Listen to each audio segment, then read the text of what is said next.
Do you know how Harry Potter and this girl helped save Amazon from bursting into flames during the dot-com bubble of the early 2000s? Well, basically every e-commerce company in the world was collapsing at the time, Amazon survived. And eventually Amazon became one of the largest companies in human history. But what exactly happened? In this video, I'll tell you the 3 completely random events that allowed Amazon to survive. It was a fluke meeting in 1999, this woman who became the most powerful woman in all of Silicon Valley, and who else? Harry Potter. So stay tuned to find out the secret story of how Amazon became the giant, potentially evil company that it is today. So let me take you back to the late 90s just for a second. There were a few fads taking over the world. There was Pokemon, of course, which, like all good fads, would eventually make a comeback in the 2020s. There were Furbies, which if you're under 40, you probably do not remember at all. There were email chain letters, and there was Harry Potter. And more on Harry Potter in a second. But there was one thing that was hotter than any of these things, and that was any company with a .com at the end. People were becoming more comfortable with the internet. Almost 5 years had passed since Katie Couric and Bryant Gumbel's infamous bafflement of the internet on the Today Show. Well, Allison should know. What is internet anyway? What do you mean? How does one? What do you write to it like mail? And almost more than anything else, if you were selling stuff online, investors wanted a piece of your company. One of the most infamous examples was Pets.com. Pets.com was an online retailer that raised $82.5 million in its 2000 IPO. Pets.com had almost no sales or viable business model when it IPO'd. But Pets.com did have one incredible thing going for it. It had sock puppets. Pets.com became extremely famous not for its incredible business model, not for its incredible profits, but for its mascot. The Pets.com sock puppet became a viral sensation, and you might even call it the very first internet influencer. Now remember, this was a time in the late 90s when every company and even e-commerce companies were turning to traditional advertising to advertise their products. And by traditional advertising, we meant TV commercials. And TV commercials, even when they feature a cool little sock puppet, are expensive. Pets.com shelled out $1.2 million for this Super Bowl commercial. Okay, Dino, I gotta go to a lot of stores to get what you like. I'll be back. If you leave me now, you'll take away the biggest part of me. Ooh, no, baby, please don't go. Ooh, girl, I just want you to stay. Hey man, I'm getting carsick. I think I'm gonna boot. Now, while Pets.com was not the first nor the last company to shell out an enormous amount of money on a Super Bowl commercial and later go on to regret it, it was symbolic of the waste of e-commerce companies at the time. Another wild case of the .com fad was eToys. eToys was an online retailer that reached a market cap of $7.8 billion in 1999. It was almost double the value of Toys R Us, never mind what happened to them, which actually at the time had physical stores and billions in revenue. But there was one .com that was hotter than all of the others. And of course, that was a company called Cadabra. But you might know Cadabra better by the name it goes by today, Amazon. Now, Amazon didn't have cool sock puppets, but it did have something that the others didn't have. It had Jeff Bezos. Jeff quickly became a tech darling of the media world. He was a nerdy but likable kid who was famous for driving an old Honda Accord even when he was worth millions. According to my calculations, you yourself are worth somewhere in the vicinity of $9 or $10 billion today. I only say that because I've got a follow-up question. Okay. What's with the Honda? This is a perfectly good car. Now, Bezos had a lot of other things going for him. He was customer obsessed. He had a nerdy charisma to him.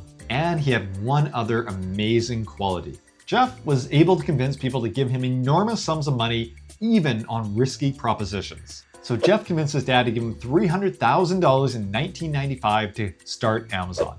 And that was a lot more money than it is today. And this is all despite the fact that Jeff told his dad that he had a 70% chance of never seeing a penny back from his investment. Quite the sales pitch, eh? By 1999, all of the .coms were seeing record high stock growth. However, despite the stock growth, almost all of the .coms also had one other thing in common. They were all losing massive amounts of money. Pets.com had revenue of just $22 million, and losses of $80 million. eToys, that Toys R Us competitor, had revenue of $131 million and losses of $86 million. And Amazon? Well, they had revenue in the billions, but they also had losses of a staggering $1.4 billion. And therefore, with all of these massive losses, Amazon needed to raise a lot of money. In 1997, Amazon IPO'd at $18 a share and raised a measly $54 million. But quickly it needed more money. And therefore, in May of 1998, the company raised $326 million in a junk bond offering. But quickly it needed even more money. Now, raising $300 million just a year earlier was already a crazy amount of money for a company that was losing as much as Amazon was. But even worse, Amazon in 1999 was losing even more money than it was the year before. So while Amazon, though, had limited revenue and massive losses, it now had two things going for it. It still had Jeff Bezos, but it also had one of the biggest stock market bubbles of all time. In 1998, Amazon was experiencing incredible stock growth, being up over 400% that year. So Jeff made a proposition to investors. He said to them that he would make them an unusual offer of something called convertible debt. So this simply means that investors would lend Amazon money at an extremely low interest rate, but get the option to also buy Amazon stock at a later date for $150 a share. At the time, the stock price was only $125. But if Amazon stock continued to soar, they would make a killing. And e-commerce at the time was about as guaranteed of a bet as FTX was in 2021. So if Amazon stock price rose another 400% in 99, that would mean investors could basically trade their $156 investment for $600 stocks. Not too shabby. So what did Jeff Bezos do? He went into investors' offices asking for $500 million. He pulled up in his clanky old Honda Accord and turned on his nerdy charm. He went in asking for $500 million, but by the time he ultimately walked away, investors were practically begging him to let him give him their money. Ultimately, Jeff and Amazon got over $1.25 billion. It was more than $700 million more than Amazon ever wanted. And shortly after getting this windfall, Jeff did what every 9-year-old girl with their dad's credit card would do. He went shopping. In the 2 years between 1999 and 2000, Jeff bought dozens of different companies. And many of these companies went on to be colossal failures. It paid over $100 million for Accept.com, which was to be a rival of PayPal. It paid $86 million for Planet All, a social network and a calendar website, which it shut down just 2 years later. And perhaps the biggest of all, it paid a reported $300 million for a company called LiveBid, which was to be an auction rival to, remember this company? eBay. But hey, who cared if all of these acquisitions were flops? Amazon had tons of money in the bank and a continuously rising stock price and an endless supply of investors willing to lend Amazon cheap money. But by early 2000, everything changed. Investors were now growing suspicious of e-commerce, and Amazon's stock price stopped going up. Jeff, though, he didn't see really any impending doom or problems on the horizon. He had just been named Time's Person of the Year, and he was hyper-focused on his long-term vision, not the price of Amazon stock from one day to the next. But advisors warned Bezos that there was a problem brewing. Amazon could potentially face a serious cash crunch. They warned him that suppliers might ask to be paid more quickly as they also grew wary of e-commerce. Those 90-day terms would become 9-day terms. And what would happen if Amazon didn't oblige? Well, those suppliers might stop selling to Amazon altogether. The everything store could become the nothing in it store. But unfortunately, that cheap and easy money that US investors were begging to give Jeff just a year before were no longer begging him. They were now ignoring his calls. And there was only one place that could save Jeff and Amazon. Jeff asked Europe to do him a solid and lend him some money. But while Swiss bankers might seem mild and polite, they're also sharks. They demanded almost double the interest rate that US investors had demanded from him just a year earlier. What they wanted for interest, Jeff thought was absolutely outrageous. He didn't want to accept their terms. For Jeff, why should he accept money that he didn't really need right at that moment? And this is the point in our story that a Morgan Stanley banker named Ruth Porat saved Amazon. Ruth pleaded with Jeff to accept the deal. She saw the writing on the wall. She convinced Jeff that if he did not accept that money today, it might not be there tomorrow.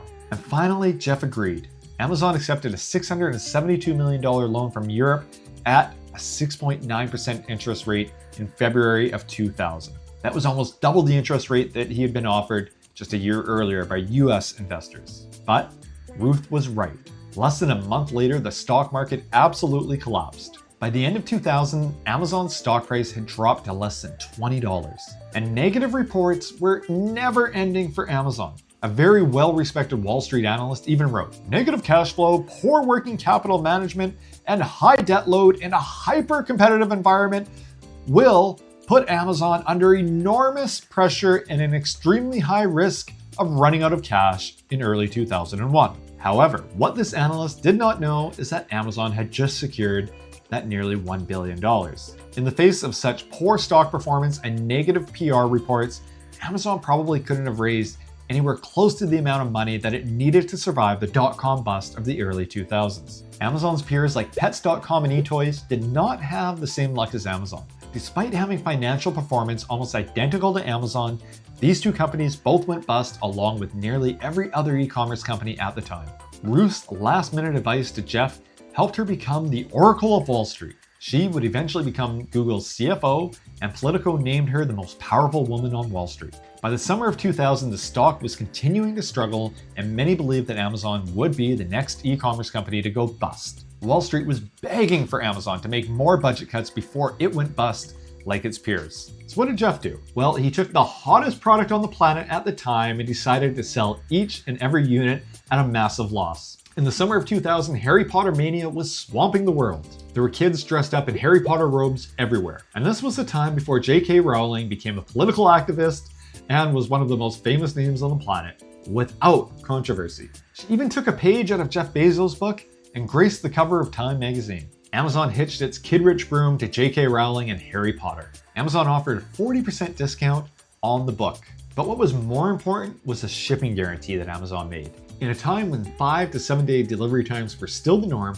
Bezos promised express delivery at the same cost of regular delivery. He promised Amazon customers that they would get their books on Saturday, the same day the book was released in bookstores. Amazon's executive in charge of books, Lynn Blake, thought that Jeff Bezos was crazy. She said, and I quote, "I was just thinking, holy shit, this is a lot of money." Amazon sold nearly 250,000 copies of The Goblet of Fire, but did so at a massive loss on each copy it sold. And it appeared to be a crazy bet financially, but it was a massive PR coup for Amazon. Amazon's promotion was mentioned in over 700 articles about Harry Potter at the time. News broadcasts around the world showed massive queues of people waiting hours in line to get their copy of The Goblet of Fire. Meanwhile, Amazon's customers merely had to go to their front door to get their copy. It was like magic. Amazon's head of books admitted that she was wrong about Bezos' bet. She said, and I quote, "We heard all these stories from people who were meeting their delivery men at their front door. And we got all these testimonials back from drivers. It was the best day of their lives." In one PR stunt, Amazon convinced hundreds of thousands of people that they were suckers if they drove all the way to a bookstore and waited in line for hours. Bezos showed Americans that the future of shopping wasn't in big box retailers like Sears and Kmart, but online. Infused with a massive war chest of cash along with a sudden tidal wave of positive press, Amazon was able to survive the dot-com crash. The people who were skeptical of Amazon, well, they got burned. And the people who were believers in Amazon from day one, they got rich. If you had bought a single share of Amazon during its IPO for $18, it would now be worth nearly $50,000. And that's the story of how Amazon got saved by 3 strokes of luck. Until the next one, happy investing and happy selling.